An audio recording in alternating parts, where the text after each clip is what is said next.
Thanks for coming to see us today in Mercer, Pennsylvania. We are at Talbot's Taproom Terrace. My name is Talbot. I'm the proprietor. We've been here since May 1st of 2017.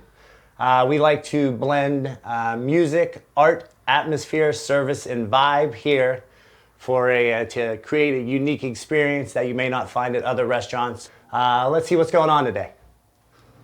Now we've made it into the bar area at Talbot's. As soon as you walk in the door, you kind of get hit in the face with art, and that's kind of how we like it. If you look around, there's some local art from Baron Batch is a local artist. Bill Murray's around. You may see some Stan Lee, things that have influenced me throughout my life.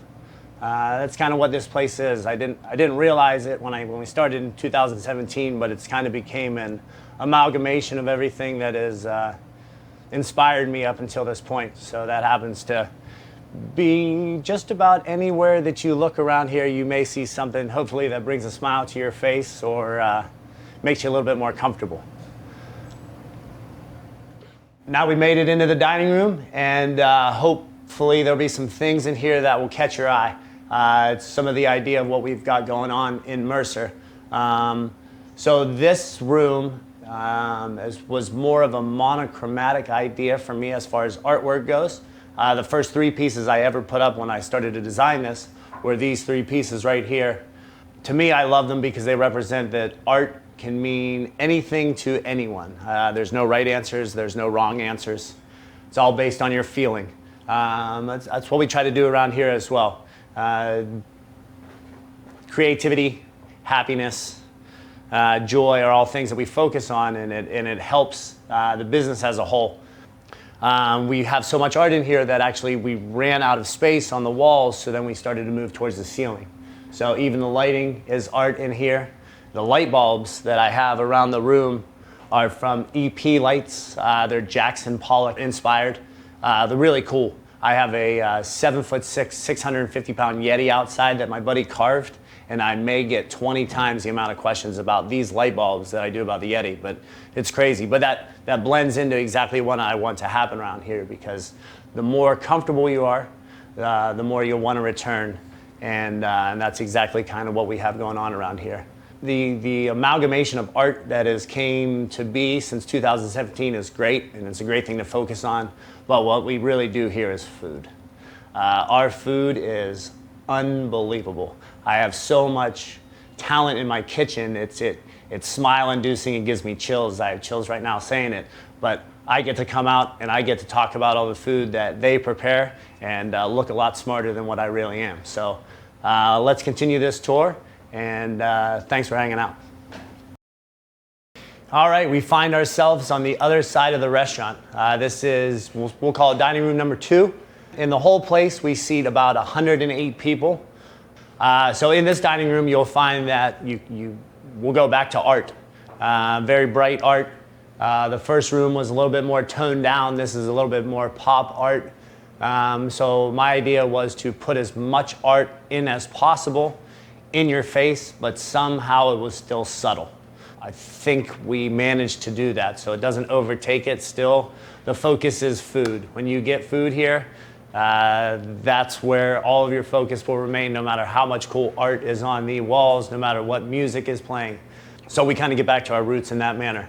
My employees and myself have made some of this art and put it up. Local artists have donated things to me to put on the walls. It's a great way of getting a community to be involved in something without, putting it out there.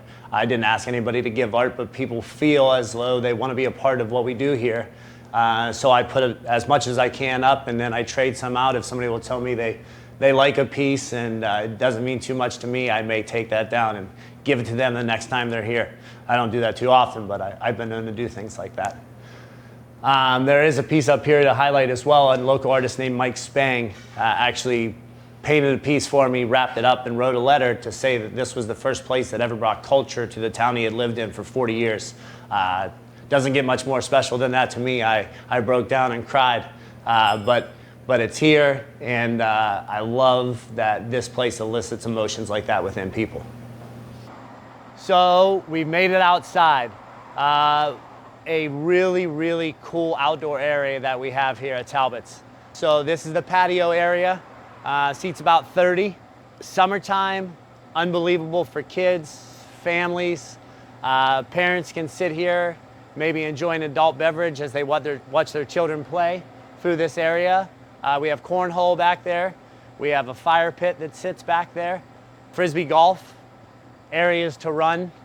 So this area is inspired by art in the same manner that the indoor area was inspired by art, just a little different kind. Here we have some wood carvings from my buddy Ken Tynan from Butler. Yeti here, my first Yeti, my first big art purchase of my life right there. His name is Osiris Penfield. And then came his girlfriend. And then we got a couple more Yetis. Another theme that we have here in Mercer is constant updating. So when I opened in 2017, this area I had no outdoor seating. Since then, I brought it up and through different manners. In the last couple years, I added a pergola ceiling and remote control blinds around the outside. So these come in very handy in the summer months and in the winter months.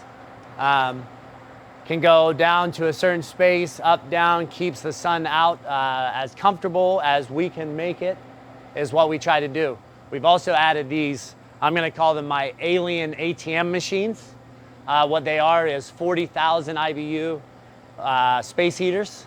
I got 1, 2, 3, I got 5 of them because I'm not an engineer and I've been figuring that out. But with each update, we've made it much more comfortable in this area. The roof is also louvered, so it can open as one full roof or 6 independent roofs. A little bit more sun if you would like. Outdoor area, walks, we have a place for selfies if you would like. The new portion of our updating will be reconfiguring all of our parking and then moving back into this wooded portion here for an entertainment venue. That may be here in 2024, maybe 2025. I'm here with Talbot River, proprietor of Talbots, Taproom Terrace. What inspired you to open the restaurant?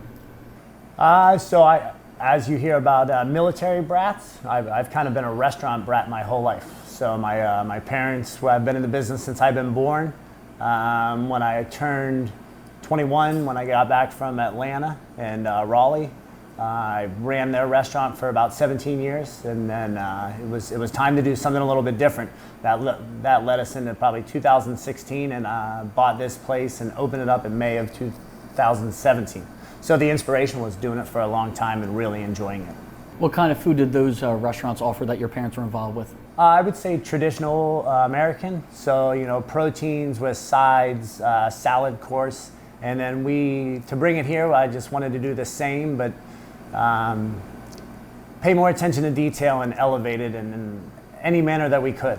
And I think we're hitting on all those bases at this point. What was the process like of opening your own restaurant though on your own here? A lot more stress possibly than I would have known at one time. So I had done it with my mother, my father, and my sister for a number of years. So that when I came here, I had assembled a staff of people that had known what they were doing about the business, but it wasn't the same support level that I'd had before. So I needed to learn how to make the best use of my time possible. On your website, something that caught my eye, it said that your menu was, quote, chef-inspired creations, American classics, and local favorites. Can you expand upon that? Yeah, I mean, I want everything to come from being inspired. So, when a chef is inspired and they're doing things that they want to do, at the end it comes out much better. So if it's chef inspired, local ingredients, that they're going to be fresh, and then you encapsulate everything else that we're doing into that, and that hits on that. There's another one on my menu that basically says if you like it, tell everybody, and if you don't, tell me. It's so important. We want to know what happens during your meal, and if you tell us here, we can fix the problem, and then you never leave with an issue. And that's a staple of what we try to do around here. Something that was also interesting you mentioned during the tour portion was that you talked about the specials that the restaurant does. So can you walk me through the process of how you decide to go about the specials and what you've done in the past and what you have planned on the future for that? So we rotate our daily features on a 2-week period. So basically, every 2 weeks I sit down with my chef and another chef and anybody that wants to put input into, you know, what may be going on in the food scene and whatnot. Sit down, write menus with what is going on, and nobody needs the validation to say it was them that came up with it. So when we remove ego from that experience as well, it really produces menus that are creative. They're not price driven. They're based on what people may want at the time and what is going on around us. So what have you found in the past to be the most popular specials that you've done thus far? With sea scallops, people like a lot that we do around here. We do a lot with pork cheeks, hand-cut ribeyes. I don't know if there's many things that our chefs miss on. You know, just about any feature that we do, we seem to sell a good amount of them. We know, I'm sure, again, you like everything at the restaurant, but what's your favorite dish? No doubt about it, pork cheeks, the one that Bryce had just prepared. It feels like your grandmother gave you a hug and wouldn't let go. You know, there's a sense of perfection in that dish. How would you describe the atmosphere at the restaurant? Comfortable.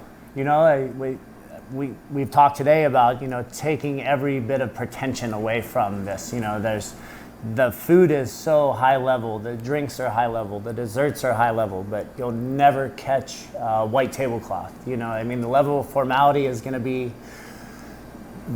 1 on a scale of 1 to 10, and we want you to come in and be as comfortable as you could be. So I say that when people walk in the door, I would like an 8-year-old boy and a 73-year-old woman to feel the same comfort level. So to this point in time, what's been your favorite part about owning Talbot's Taproom Terrace? Probably the freedom that we're coming into at this point in the business after, you know, 6 or 7 years, and you know, we're just at a point where we understand each other, we communicate well, you know. But I don't have this place was never my dream, you know what I mean, per se. I had an opportunity, and then to watch it organically grow in the manner that it has is, I mean, it's inspiring every day to me. And you know, it's just, you know, I come in with an idea of that my attitude can affect everyone else's attitude, so I try to have a good attitude all the time. Final question, sir. So what hopes do you have for the future of the restaurant? I mean, if we're 6 years in now, we're just scratching the surface on what we have the possibility to do around here. You know, I have expansion coming around for some parking and whatnot, so additional parking and an entertainment venue in the woods, and then just, I would say, do the next cool thing. And that's kind of what we keep looking for. Hi, I'm Teresa. I'm the booze guru here at Talbot's Taproom Terrace in Mercer, Pennsylvania. I am going to show you today one of our famous cocktails called That Veronica Vaughn. So we're going to start out with a really great reposado tequila. Kind of adds a little smokiness to the drink, which we always love.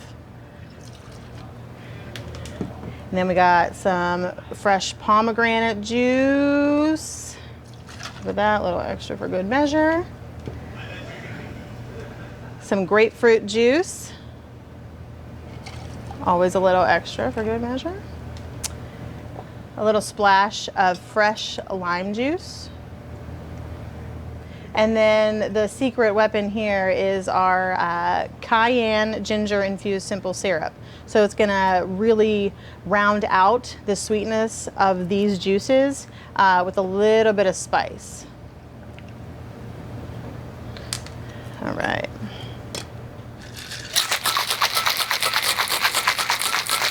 A good shake is key to a good drink.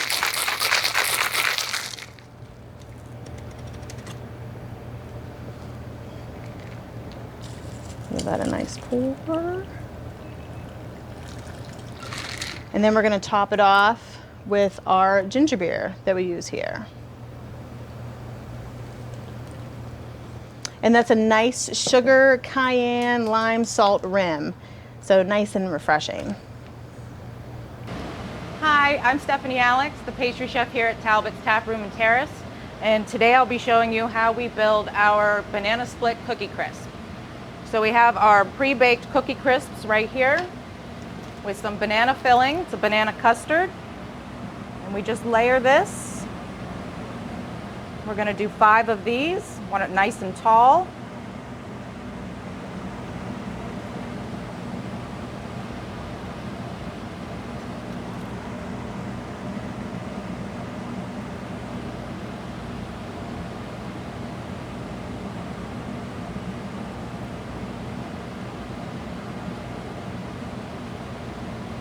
All right.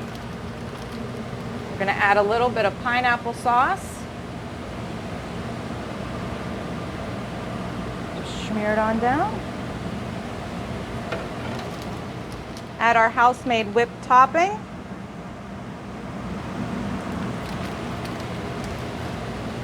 And some strawberry bobas.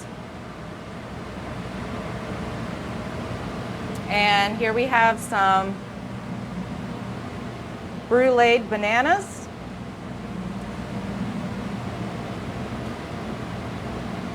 Finish her off.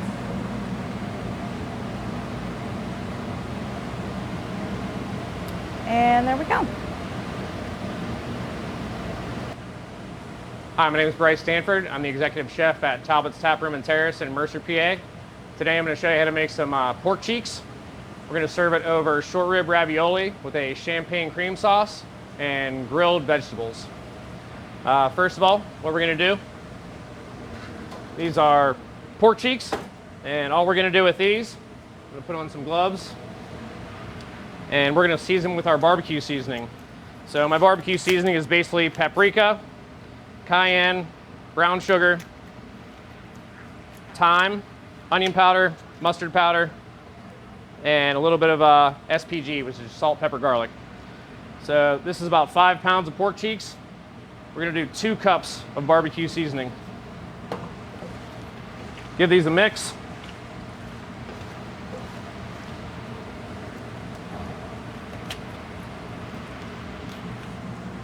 Now we're gonna cook these for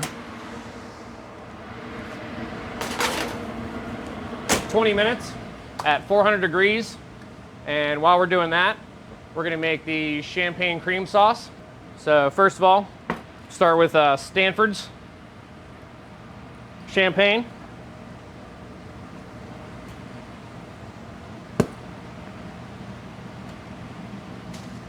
We're going to get a pot hot over here and give that 2 or 3 minutes to heat up. And then you're going to go in with your champagne. Full bottle.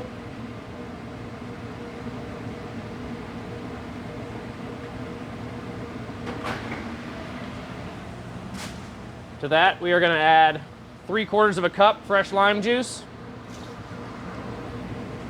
2 cups of chicken stock,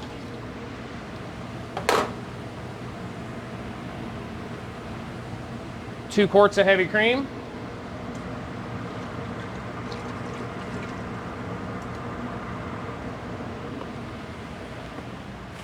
and another special seasoning blend here. This is 1/2 cup of sugar, about a tablespoon of fresh parsley, oregano, thyme, and sage, and salt and white pepper. Gonna put that all into there.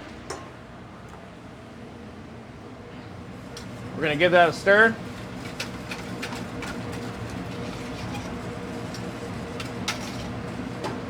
And while that is cooking, we have to bring that up to a boil. So while that's cooking, we're gonna make the sauce that we're gonna braise our pork cheeks in. So that we have 1 quart of water. To that, we're gonna add 1 cup of barbecue sauce, 4 ounces of brown sugar, 2 ounces of Worcestershire sauce, 2 ounces of soy sauce, and 2 ounces of apple cider vinegar. We're gonna give that a stir. That's our braising liquid for our pork cheeks. So after your pork cheeks have cooked for 20-25 minutes in the oven, uncovered, you're gonna take it out. Top it with the braising liquid we just made. We're going to cover that with a piece of foil. And then right back in the oven.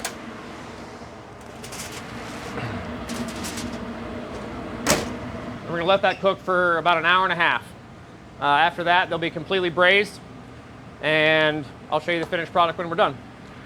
While we're waiting for all that to cook, for the grilled veg portion of the dish, we just do zucchini and yellow squash. This is going to get grilled. First, you want to slice it down.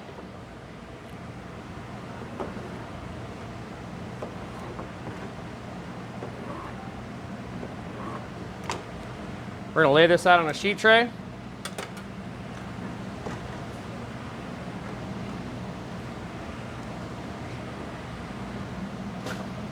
This is just vegetable oil.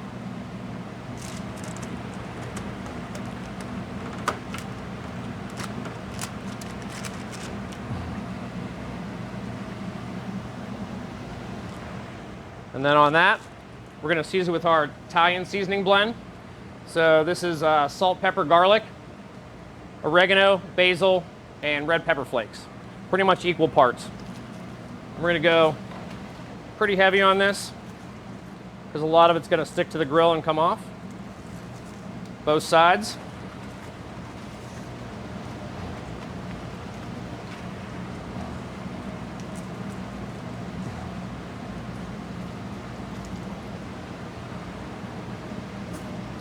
And now we're going to move over to the grill. So our zucchini and yellow squash, after you have it oiled and seasoned, we got our grill up on high. We're going to hit it with a little pan spray. Then all you want to do is get some nice cross marks on this. We don't have to cook it all the way because we're going to reheat it a little bit when we cook our pork cheeks.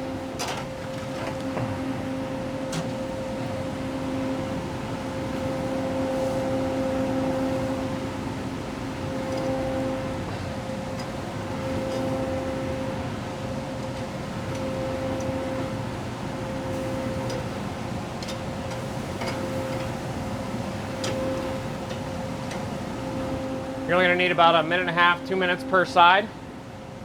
And we're just par cooking this. So that means we're only going to cook it halfway.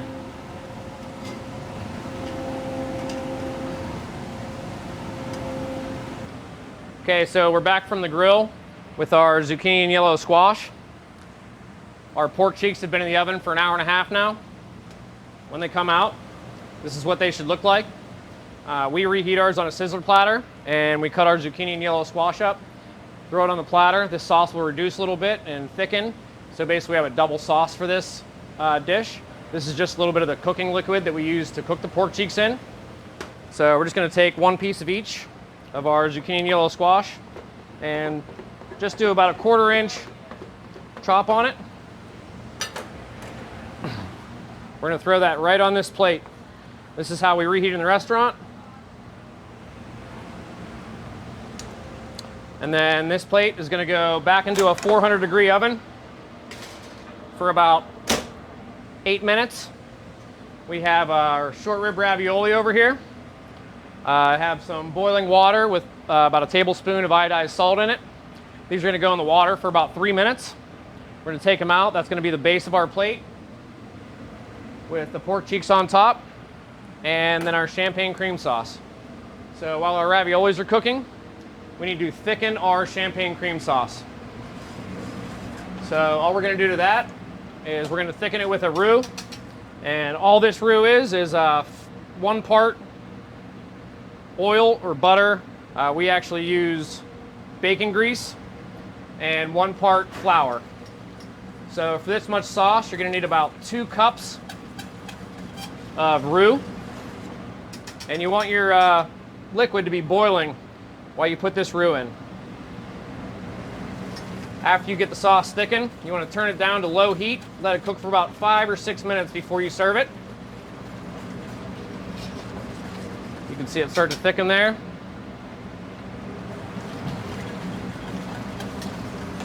And we're right there. So we're going to turn our heat down to low. let that cook while we finish plating our pork cheeks, our vegetables, and our raviolis. And that's a done sauce. And here's our finished product with the pork cheeks and the zucchini and yellow squash. So what we're gonna do is take our short rib ravioli out of the water.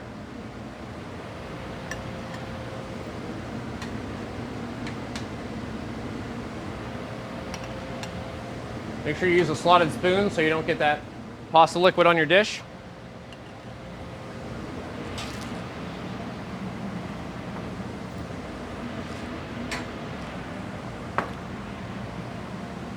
Put your zucchini and yellow squash right next to that.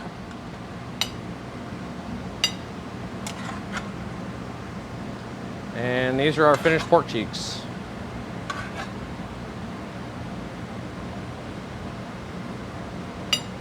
A little bit of the cooking liquid.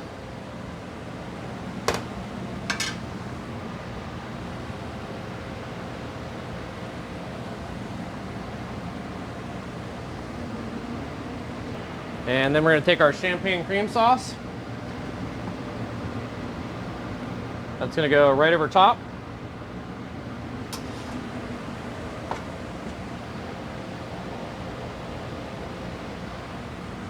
And we like to do just a little garnish of micro cilantro on top of that. There you go.